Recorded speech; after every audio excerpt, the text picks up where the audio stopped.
اپنی پینٹنگز اور والد کے کارٹون یہاں ڈسپلے کر رکھے ہیں۔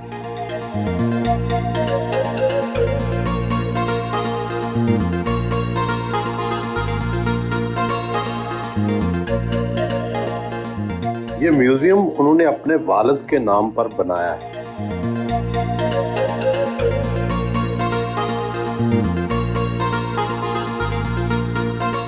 فنکار ابن فنکار والد ننا پاکستان ٹائمز میں ایک کارٹون بناتے تھے، بہت بڑے آرٹسٹ تھے، سیاسی رنگ بھی رکھتے تھے۔ آپ بھی انہی کی روایت پر چل رہے ہیں، انوائرمنٹلسٹ ہیں، پینٹر ہیں، نیچرلسٹ ہیں۔ آپ یہ بتائیں کہ والد کی کون سی چیز سب سے اچھی لگی جو آپ میں آئی ہے؟ میرے والد صاحب نے مجھے تصویریں بنانے سے منع نہیں کیا، اور جب میں گورنمنٹ کالج میں داخل ہوا، یاد رہے گورنمنٹ کالج واحد لڑکوں کا کالج ہے جس میں فائن آرٹ ہے، باقی سب لڑکیوں کے کالجوں میں ہے، کیونکہ یہ لڑکیوں کا سبجیکٹ سمجھا گیا۔ جب میں نے کہا میں فائن آرٹ لوں گا، والد صاحب کہنے لگے بات تو ٹھیک ہے مگر اس میں روٹی کمانی بڑی مشکل ہے۔ والد صاحب سے آپ نے کیا چیز لی، کس چیز سے انسپائر ہو کہ آپ اس طرف آئے؟ شروع میں نے کچھ کارٹون بنائے تھے، والد صاحب کی طرح؟ ایک اخبار ہوتا جی، اردو کا۔ اس میں نے 7 کارٹون دیے کہ بھئی ایک 2 دن بعد ایک چھاپ دیں گے۔ انہوں نے ایک ہی دن 7 کے ساتھ چھاپ کے، تو میں نے پیسوں کا پوچھا، انہوں نے 5 روپے کے حساب سے دے دیے، 35 روپے۔ وہی میری واحد کمائی تھی کارٹونوں کی۔ اس کے بعد میں نے کہا یہ بڑا مشکل کام ہے، کیونکہ کارٹوننگ بڑی مشکل ہے۔ آمد ہو جائے تو رات کے 2:30 بجے آ جائے گی، اگر آمد نہیں ہے تو بندہ پریشان ہی پھرتا رہتا۔ والد صاحب کی کیا خاص خوبی تھی کارٹونوں میں؟ پہلی تو بات یہ ہے، پولیٹیکل کارٹون بناتے تھے۔ ایوب خان نے ایبڈو کے تحت سیاستدانوں پر پابندی لگا دی، تو انہوں نے سیاسی کارٹون بنانے چھوڑ دیے کہ بھئی اگر سیاستدانوں پر پابندی ہے تو ان کا کارٹون کے ذریعے مذاق نہیں اڑایا جا سکتا۔ بڑا کہا ایڈیٹر نے، آپ چلے بین الاقوامی بنا لیا کریں۔ والد صاحب کہنے لگے اپنے ملک کی سیاست تو سنبھالی نہیں جاتی، بین الاقوامی کیا؟ تو پھر رجحان رہا کارٹون، پاکٹ کارٹون ننا کا یہ ہے کہ اس کے ذریعے کبھی کبھی سیاسی بات بھی والد صاحب کر جاتے تھے۔ ان دنوں امریکہ کا ایک جاسوسی طیارہ جو پشاور سے اڑا تھا، ماسکو کے قریب گرا لیا گیا۔ اس جہاز کا کوڈ نیم تھا U2۔ ننا جو ہے اپنے والدین کو کہہ رہا ہے میں آپ کی بات نہیں کر رہا تھا، میں U2 کی بات کر رہا تھا۔ جس کو بیک گراؤنڈ نہ پتہ وہ کہے گا یہ اس میں کیا ہے۔ تو یعنی بعض اوقات یہ بھی ہوتا ہے، بیک گراؤنڈ سمجھنی چاہیے۔ کشور ناہید ایک دفعہ آئی تھی، میں نے کارٹونوں کی نمائش اسلام آباد میں کی تھی PNCA میں۔ کشور ناہید کی بڑی مہربانی، وہ آئی، 2-3 کارٹون میں نے ایکسپلین کرنے کی کوشش کی، انہوں نے روک دیا۔ انہوں نے کہا یہ ہوتا ہے اس کے لیے جو سمجھ سکے، خود نہیں سمجھانا۔ اگر اس کا کیلیبر ہے، سمجھ لیں، تو وہ اس کے لیے ہے۔ آپ اپنا زندگی کا سب سے بڑا کارنامہ کیا سمجھتے ہیں؟ جس جگہ ہم بیٹھے ہیں، یہی میری انفنشڈ ڈریم تو نہیں، یہ خواب ہے جو میں دیکھا تھا، ہاؤس آف نناس۔ یہ والد صاحب جو ننا کارٹون بناتے تھے، یہ ان کی یاد میں ہے۔ آپ کے والد تو سیکولر تھے، لیکن آپ ہر سال عرس مناتے ہیں، ان کو سیلیبریٹ کرتے ہیں۔ اپنے والد کو جس طرح آپ نے زندہ رکھا ہے، شاید ہی ایسی کوئی مثال ہو۔ یہ سیکولر بھی تھے، نماز نہیں پڑھتے تھے، مگر عید کی نماز ضرور پڑھتے تھے۔ وہ کہتے تھے محلے کے لوگوں سے ملاقات ہو جاتی ہے، اور میں بھی یہی کرتا ہوں، ہمارے محلے میں ہی گراؤنڈ میں نماز ہوتی ہے۔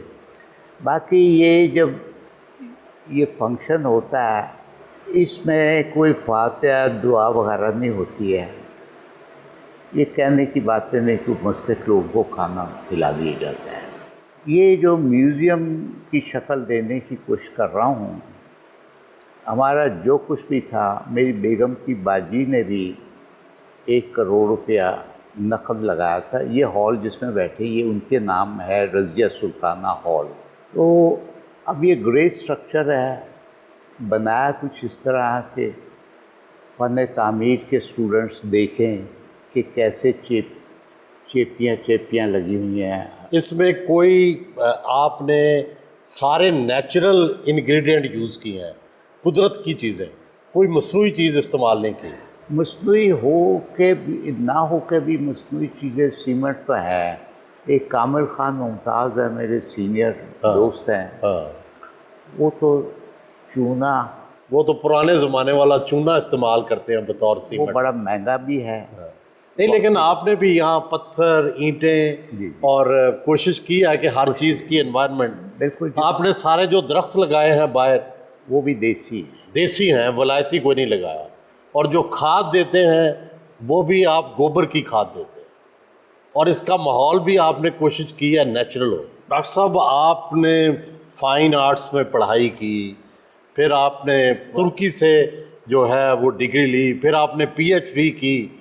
یہ بتائیں کہ پاکستان میں جو آرکیٹیکچر ہے، پاکستان میں جو پینٹنگ ہے، جو آرٹس ہے، اس کے کیا حالات ہیں باقی دنیا کے مقابلے؟ یہ حالات ہمیشہ سے ہی ساری دنیا کے سارے ملکوں میں ملتے جلتے ہی رہے ہیں۔ جستجو کا نام ہے آرٹ، جستجو کا نام ہے ادب، موسیقی، ہر چیز جو کریٹیو ہے اس میں جستجو اگر نہ ہو تو اس میں چبن نہیں ہوگی۔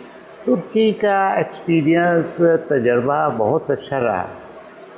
ان کے پہلی جماعت سے لے کر پی ایچ ڈی تک اپنی زبان میں، میڈیسن بھی اپنی زبان میں، فزکس کیمسٹری بھی، ہائیسٹ ایجوکیشن اپنی زبان میں۔ مجھے بھی ان کی زبان میں ہی وہ بھی سیکھنا پڑا، اس میں ہی تھیسس کرنا پڑا، اور اسی میں اپنے آپ کو ڈیفینڈ بھی کرنا پڑا۔ مگر مجھے ایک ایڈوانٹیج تھا جو ان کو نہیں، ترکوں کو نہیں، میں ان کی پرانی کتابیں پڑھ سکتا ہوں۔ پرشین والی، ہاں جی، عربی والی۔ عربی والی۔ پھر آپ یہاں آ کر پڑھاتے رہے، آپ نے نیشنل کالج آف آرٹس میں پڑھایا، پنجاب یونیورسٹی میں پڑھایا، اور مختلف جگہ، یوگنڈا بھی آپ گئے پڑھانے۔ تو یہ ایز اے ٹیچر آپ کے تجربات کا نچوڑ کیا ہے؟ یوگنڈا میں ایدی امین، بہت کم لوگ جانتے ہیں، یوگنڈا میں 80% عیسائی، صدر ان کا مسلمان۔ تنزانیہ میں جولیس نیریرے، 80% مسلمان، صدر ان کا عیسائی۔ یوگنڈا میں یہ تھا، ایدی امین نے بڑی کوشش کی مسلمان آگے آئے۔ ان کی پالیسی یہ تھی کہ جو بچہ یونیورسٹی داخل ہو گیا اب وہ یونیورسٹی کی ذمہ داری ہے، کوئی فیس نہیں، کوئی بورڈنگ لاڈجنگ نہیں، پینٹ مٹیریل بھی وہیں ملتا تھا، اور تھوڑا سا پاکٹ منی بھی تھا جو بچا کے اپنے گاؤں بھیج دیتے تھے۔ وہ ایکسپیرینس یعنی یہ ہے، یہ نہیں ضروری امریکہ میں بچہ پیدا ہوا سمجھدار ہوگا، افریقہ کے گاؤں میں پیدا ہوا نہیں سمجھدار، بچے سب برابر پیدا ہوتے ہیں، کسی کو مواقع مل جاتے ہیں، کسی کو مواقع نہیں ملتے۔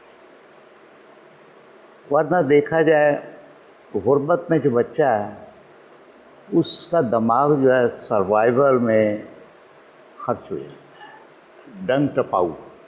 جو بچہ بہت امیر گھرانے کا ہے اس کا دماغ استعمال ہی نہیں ہوتا، وہ ویسے ہی مر جاتا ہے۔ امیر کا بچہ جو ہے وہ اپنا دماغ ڈیولپ کر ہی نہیں سکتا، اس کو ضرورت ہی نہیں۔ سب سے خطرناک مڈل کلاس ہے، اس نے غربت بھی دیکھی تو امیری بھی دیکھی، انٹلیکچوئلز وہاں سے نکلے، انقلاب لانے والے وہاں سے نکلے۔ ڈاکٹر صاحب، آپ نے بڑی محبتیں کی ہوں گی، لیکن 3 محبتیں تو آپ کی مشہور ہیں۔ ایک اپنے والد سے محبت، ایک لاہور سے محبت اور تیسرا اپنی مادری زبان سے محبت. تو یہ تینوں کس طرح ڈیولپ ہوئی، کس طرح یہ آہستہ آہستہ آپ کے اندر آئی؟ بچہ جب پیدا ہوتا ہے اگر وہ بولے نہ پیدا ہوتے ہی کہتے اس کو تھپڑ وغیرہ لگاتے کہ بولے ضرور، اس کے پھیپھڑے چالو ہو جائیں. تو میرا خیال ہے پہلی دفعہ وہ اپنی ماں کو ہی پکارتا ہے. اگر ماں کو پکارے گا تو اسی کی بولی میں ماں بولی. تو میں نے ماں بولی کی عزت دیکھی ترکی میں. اٹلی رہا کچھ سال، تھوڑی بہت ان کی زبان آ گئی تھی. میں نے وہاں بھی ان کی اپنی ماں بولی میں محبت بڑی دیکھی. لیکن ادھر یہ جو ہے والد صاحب کا، ایک تو والد صاحب نے کچھ کتابیں لکھی تھیں، کالیاں اٹاں کالے روگ، جو کہ ایم اے پنجابی میں سلیبس کا حصہ نہیں. سلیبس کا حصہ ہے. دوسری تھی نوری، تیسری گواچیاں گلا. وہ خوبصورت ترجمہ ہے یادداشتوں کو گواچیاں گلا. گواچیاں گلا میں آج کل دوبارہ چھپانے کی کوشش کر رہا ہوں. وہ ہے 2 سال پہلے پاکستان بننے سے 2 سال بعد کے شملہ کانفرنس وغیرہ پاکستان ٹائمز کے حالات میں نکلا. اس میں لکھتے ہیں کہ لے کے رہیں گے پاکستان، آپ کا انگریزی اخبار تو ہے نہیں، کیسے آپ 2 ماہ بھی جنگ جیت سکتے ہیں. تو یہ بھی کوششوں سے، کیونکہ ڈان جو ہے، ڈان کا دہلی کا، وہ فسادات میں جلا دیا گیا تھا. جناح صاحب نے دوبارہ ہی جاری کروایا. والد صاحب ڈان میں بھی دیا کرتے تھے.